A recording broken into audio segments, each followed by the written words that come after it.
Hola, buenas tardes y bienvenidos. Soy Aaron Burns, profesor de español de tiempo parcial en la Universidad de UMKC y profesor de español en una academia lugareña de Kansas City, una escuela secundaria.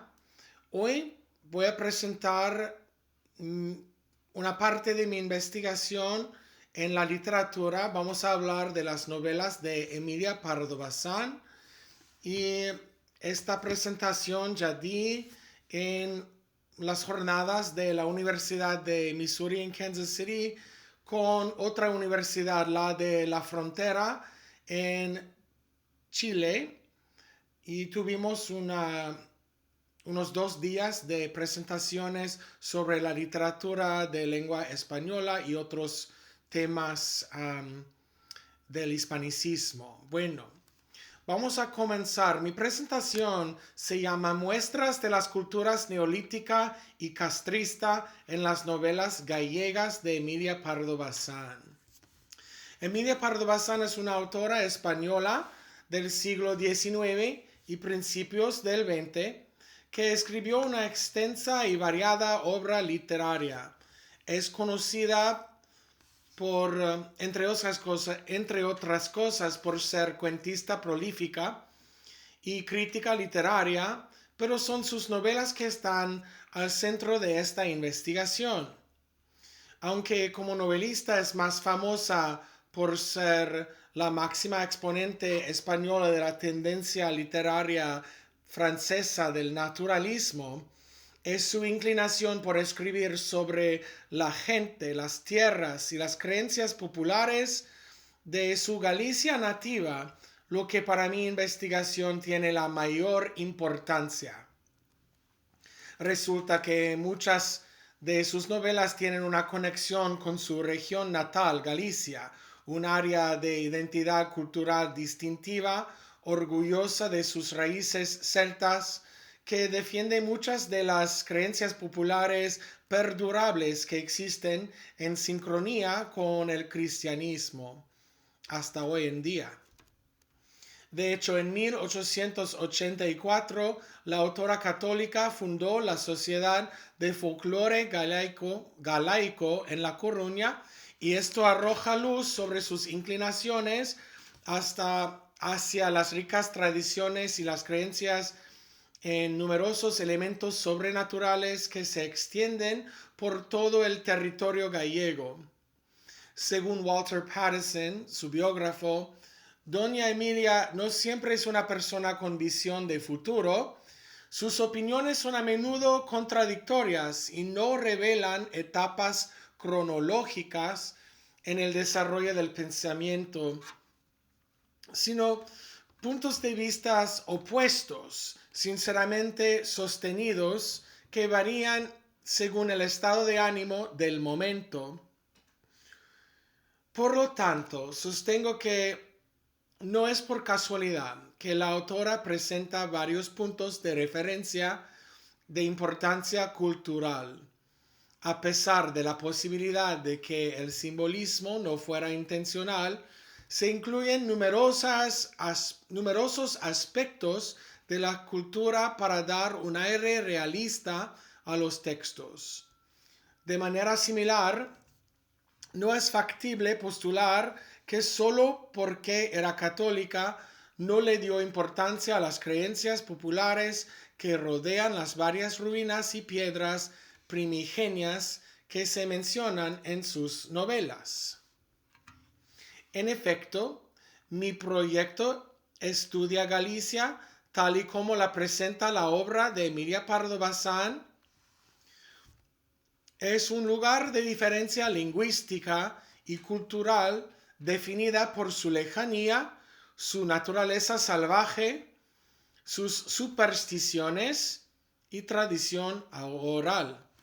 Las ruinas celtas y abundantes monumentos neolíticos.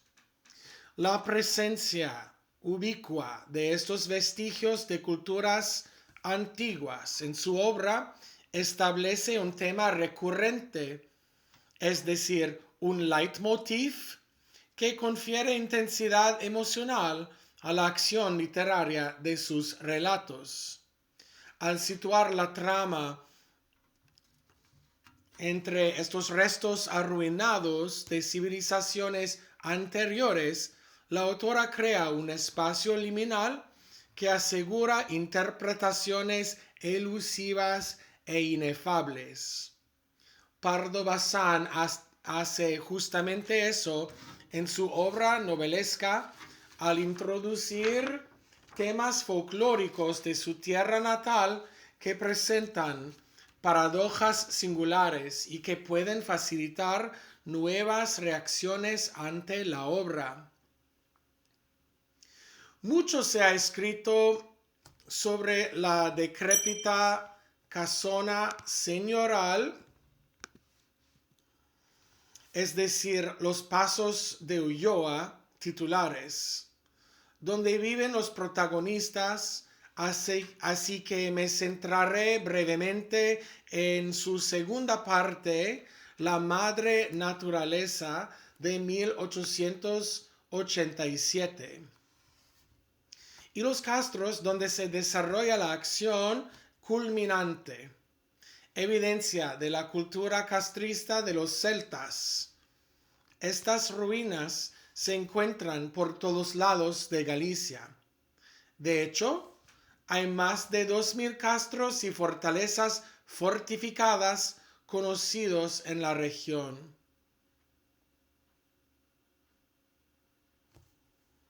En el texto, la autora entrelaza diversas postulaciones sobre el origen y uso de los espacios antiguos. Dicen que las piedras viejísimas fueron de un castillo del tiempo de los moros.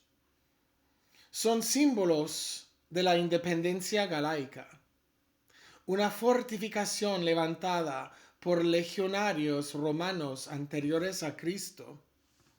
Si es que no fue en tiempos aún más remotos. Esas citas vienen de la página 73 y 94.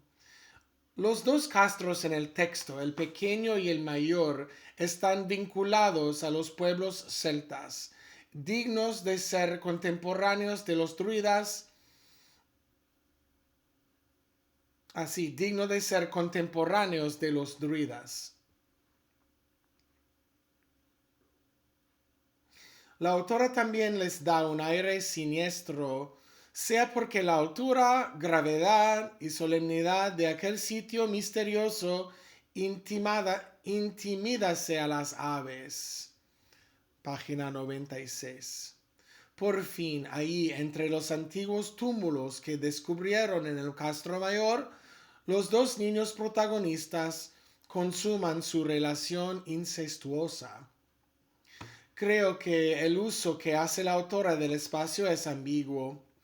Los personajes viven según las reglas de la madre naturaleza en lugar de las de la sociedad, y los detalles del lugar muestran una poderosa estructura creada por el hombre que ha sido completamente superada por el tiempo y la naturaleza. Otras construcciones de interés se remontan al siglo VI, cuando los celtas britanos migraron a la zona. Tal es el caso del desmoronado castillo y la antigua y media derruida torre de la Reina Mora, donde se desarrolla la acción de El Tesoro de Gaspar, una novela gótica de 1897, considerada por biógrafos como una aventura didáctica. La torre media derrumbada en cuestión es el lugar donde está escondido un tesoro enterrado. El protagonista, Gastón de Landré, llega a Galicia para reclamar la riqueza del pasado histórico de su familia, creyendo que lugares como la Torre de la Reina Mora solo existían en la imaginación de los novelistas y de los arqueólogos. La estructura es la parte más antigua de todo el castillo ancestral y está vinculada con una leyenda local. Se trata de una mora guapísima presa en esa torre que al verse emparedada se quedó seca, seca, seca hasta que se murió. Esta cita viene del capítulo 7. Basta decir que el personaje principal está arruinado tanto espiritual como económicamente. De hecho, la palabra ruina se utiliza más de una docena de veces al comienzo de la novela, pero el personaje se redime, al menos económicamente, cuando encuentra el tesoro enterrado. Esta resolución no es ninguna sorpresa, ya que, según Busás, autor de Mitos, Ritos y Leyendas de Galicia, los tesoros ocultos y seres fantásticos se asociaban a los castros y otros lugares de antigüedad. Cita de la página 285. En La Sirena Negra, escrita en 1908, hay 3 instancias en que aparecen referencias a las piedras y son los más antiguos y enigmáticos de todos los sitios bajo investigación hoy. Estos lugares misteriosos han escapado por completo a la discusión crítica, pero parecen tener tal relevancia que apoyarían una interpretación del final dramático de la novela. La primera instancia ocurre en el momento en que los protagonistas llegan en Galicia y se ve la pena mora que se cierne sobre ellos. Es el primer detalle dado del nuevo ambiente. Gaspar de Montenegro, el narrador, exclama el nombre del local ficticio, Portador. Cito, Portador, este bosque antiguo, legendario, donde se alza una piedra en equilibrio, la pena mora, céltica según opinión de los arqueólogos locales. Fin de cita. Esa viene del capítulo 12. Busás escribe que, cito, desde el principio de los tiempos el hombre ha otorgado un carácter religioso y ha desarrollado un auténtico culto a las piedras. Fin de cita de la página 13. Al considerar esto, le da un nuevo significado y poder a la presencia de este y otros monumentos neolíticos ominosos que impregnan sutilmente el ambiente de la novela. Considero que esto es un poco de presagio por parte de la autora. En segundo lugar, en la misma novela, La Sirena Negra, nos topamos con un dolmen caído en un momento en el que se le ha atribuido un cierto animalismo a Misani.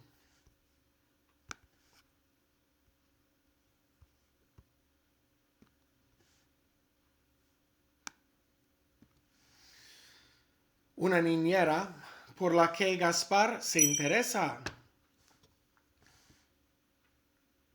Al parecer, la mujer lo encontró en el bosque, siguiendo su olor como si fuera una especie de bestia. Cito, se nos aparecía cuando menos lo pensábamos. Su figura moderna, extravida, atrevida, exótica, componía sobre el fondo de los pinos ancestrales o al lado del caduco dolmen con barba de musgo.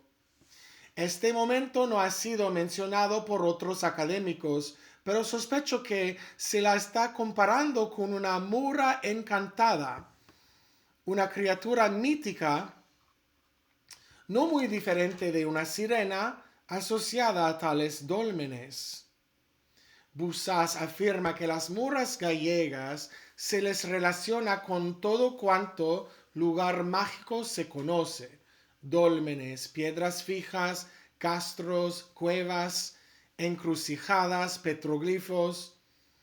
etc., haciéndoseles responsables de su construcción o manufactura, de la página 276. Por último, aparece la última piedra megalítica. En la culminación de la narración, en su punto más alto de tensión, aparece la piedra de la Moura. Se alza sobre el violento conjunto de circunstancias que dominan los momentos finales de la historia de Gaspar. Su aparición es repentina y el contexto amenazante de su presencia tiene un significado especial que ha sido completamente ignorado por otros académicos que han estudiado la escena. Podría imaginarse como un dolmen o como una piedra erguida, pero está relacionada con la Moura encantada de todos modos. Según algunas leyendas, no se debe mencionar el lugar donde vive la criatura, pero esto es exactamente lo que sucede. Sir Lot, autor de un diccionario de símbolos, mencione o sugiere que estos monumentos surjan del, cito, inconsciente en forma de anhelo constructor y configurador, fin de cita, y que en su persistencia primordial imprimen huellas indelebles en el alma del hombre. Cita a Schneider, que afirma que entre los elementos culturales sobresalientes de la cultura megalítica constan las piedras conmemorativas y las piedras como residencia de las almas. En la página 50. En cualquier caso, el relato termina con un asesinato, un suicidio y una conversión religiosa. Se ha debatido mucho sobre la validez de la conversión, dado que el protagonista está obsesionado con su sirena, una segadora, un psicopompo o personificación de la muerte. La conversión parece ingenua, dado el final Deus ex machina, pero sin embargo, ignorar por completo la aparición de este y otros sitios megalíticos en la novela me resultaría impensable ahora. Tengo un comentario más que concluye la discusión de hoy. Es claro que la estética gótica del ambiente narrativo promete la degeneración y la depravación que se encuentran en el zeitgeist poético del decadente final del siglo XIX hasta principios del siglo XX. Esto adquiere nueva relevancia cuando se combina con las ricas tradiciones del folclore gallego. Como ha afirmado Busas, cito, interpretaciones supersticiosas de un mundo recóndito y enigmático que habita en la mentalidad popular, en el otro yo de la memoria colectiva. Creyentes, agnósticos, ateos, todos bajo el influjo y la quimera de la comprensión de esos hechos impenetrables que, aunque cotidianos, no se nos escapan. Fin de cita en la página 259. Gracias por su interés. Si han leído una de las novelas o varias de las novelas de Emilia Pardo Bazán, las novelas gallegas en particular, deben dejar un comentario. Dime cuál es su favorita y por qué. ¿Han notado las referencias a la arquitectura y las culturas neolítica o castrista en las novelas de Doña Emilia? Mi presentación de hoy ¿les ha gustado? Si les haya gustado, por favor, dame un like.